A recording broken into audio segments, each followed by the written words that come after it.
Segundo vídeo da parceria Paulistão e Vogalizando, hoje a gente vai falar sobre as turnês do Santos do Pelé pelo mundo. E semana que vem vai sair mais vídeo. Fica atento e confere no canal do Paulistão que tá maneiro. A partir da Copa da Suécia, um jovem jogador que não tinha nem 18 anos completos adquiriu fama mundial.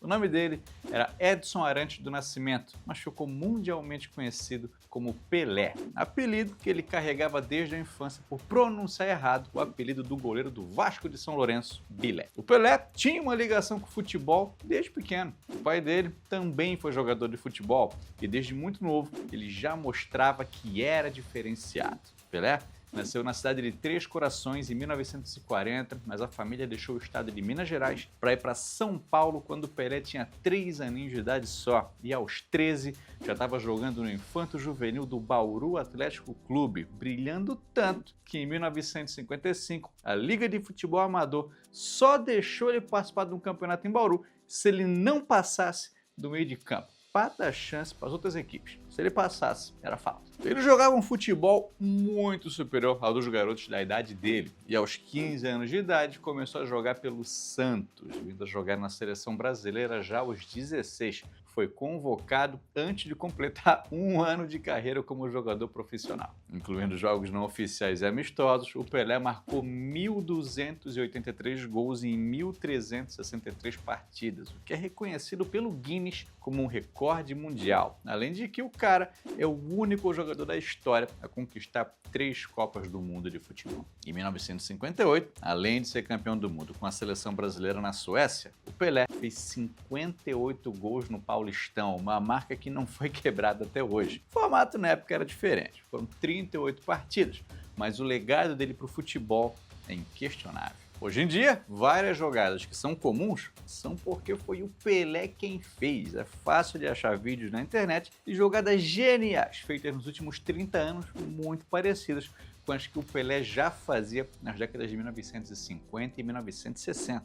A camisa 10 hoje é tão disputada porque era a camisa do Pelé. Ele foi quem popularizou o número.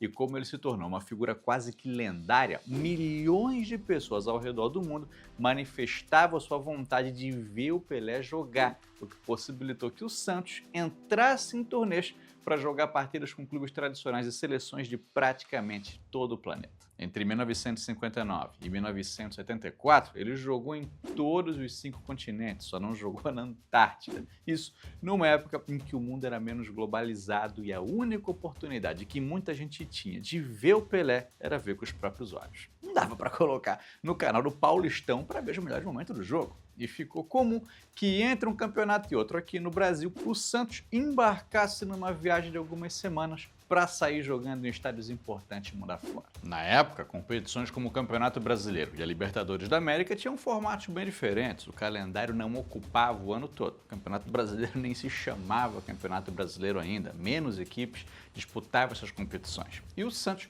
aproveitava essa folga no calendário para ganhar uma grana, lotando estádios. A primeira partida internacional do clube aconteceu em La Plata, na Argentina, em 1954, contra o Gimnasia e Esgrima, ainda antes da era Pelé. Depois, passou por Córdoba, Tucumã, San Juan e Buenos Aires. Foram 3 semanas e 8 partidas. 3 vitórias, 3 empates e 2 derrotas. Mas o Santos também não ficou só na América, embarcando para sua primeira turnê na Europa em 1959.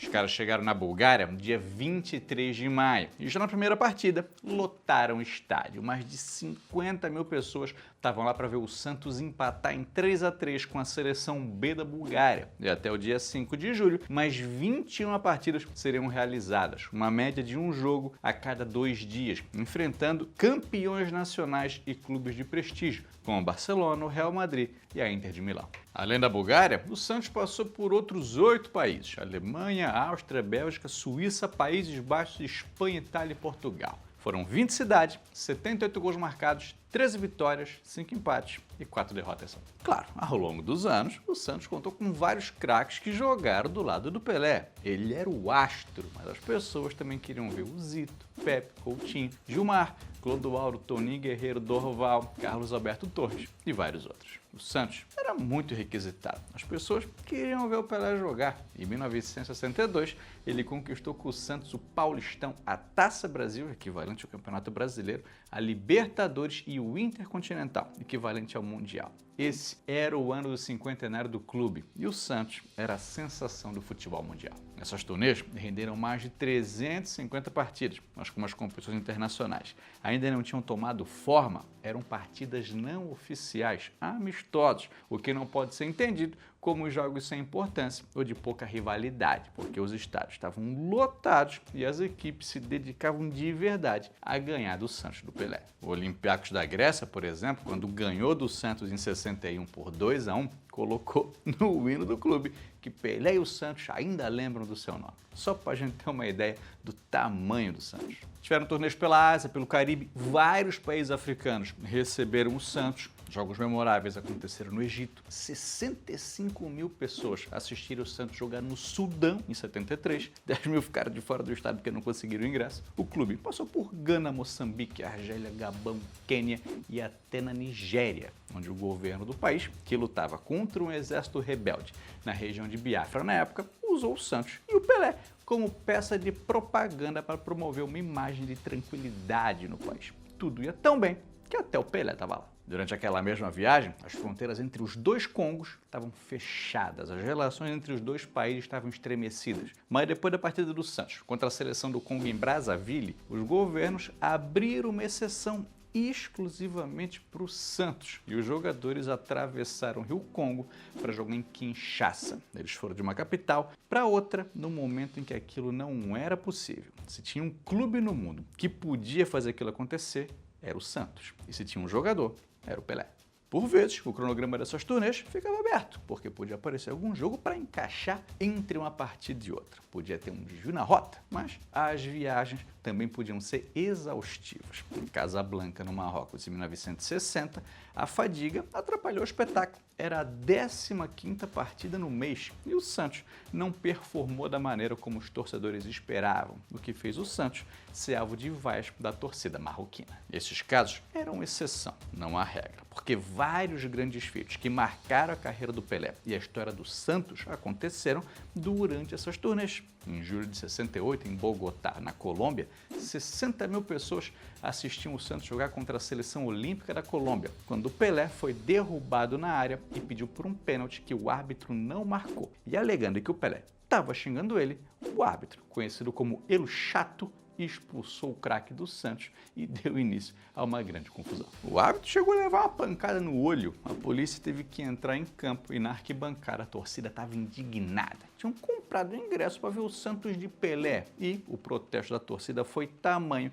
que o Pelé voltou ao campo e quem saiu da partida foi o árbitro. O auxiliar assumiu no lugar dele e o jogo seguiu, eternizando a partida como o dia em que o Pelé expulsou o juiz. Situação parecida aconteceu em 1962, quando durante uma partida contra o Alianza Lima no Peru, o técnico Lula substituiu o Pelé e a torcida peruana foi a loucura. Começaram a tirar objetos no campo e o árbitro, temendo que uma tragédia pudesse acontecer, foi até o técnico e pediu para o Pelé voltar, o que foi atendido. O Santos, que já ganhava com tranquilidade, terminou a partida vencendo por 5-1. Em 1966, durante uma partida contra o Benfica em Nova York, pelo torneio de Nova York, parte da torcida assistiu o jogo nos arredores do gramado mesmo, alguns do lado da trave. E quando Pelé marcou o 4º gol da vitória por 4-0, a torcida não se aguentou e invadiu o campo para abraçar o Pelé. Em 67, ele fez um goleiro senegalês chorar, chegou até a pedir desculpa, mas o goleiro não aguentou e foi substituído. O goleiro do Corinthians de Santo André, que tomou o primeiro gol do Pelé como profissional em 56, tinha orgulho disso. E o que tomou o 1000º gol ficou irritado na hora, mas disse que depois abraçou aquele gol como se fosse um filho. O Santos jogou contra clubes regionais, seleções nacionais e grandes clubes do período, derrotando os maiores da época. Ficou conhecido no planeta todo. Mundo afora, o Santos permanece extremamente popular e vários clubes internacionais demonstraram interesse em contratar o Pelé, mas ele só foi deixar o futebol brasileiro em 1974, assinando com o New York Cosmos para a temporada de 75. Pelé encerrou a carreira em 1º de outubro de 77, numa partida entre o Santos e o New York Cosmos. Jogou o primeiro tempo pelo Cosmos e o segundo pelo Santos. Pelé lutava contra um câncer de cólon quando morreu em 29 de dezembro de 2022, por conta de uma falência múltipla dos órgãos, deixando um legado esportivo, diplomático e cultural imenso para o Brasil. Ele foi essencial para projetar a imagem do país pelo mundo, e os amistosos que o Santos jogava ao redor do planeta eram vistos como um atestado de amizade entre os países envolvidos. Pelé participou de vários filmes, fez músicas, foi embaixador do futebol, ministro durante o governo Fernando Henrique Cardoso e teve do lado de várias figuras políticas proeminentes do século XX. Conheceu Nelson Mandela, John Lennon, Papa João Paulo II, a Rainha Elizabeth, vários chefes de governo e de Estado, e gerou uma identificação muito grande com boa parte da população brasileira, por se tratar de um homem negro que veio da pobreza. No ano 2000, a Federação Internacional de História e Estatística do Futebol elegeu Pelé o jogador do século, além de ter sido eleito o atleta do século pelo Comitê Olímpico Internacional e o Santos eleito pela FIFA como o quinto maior clube de futebol do século XX, o maior das Américas.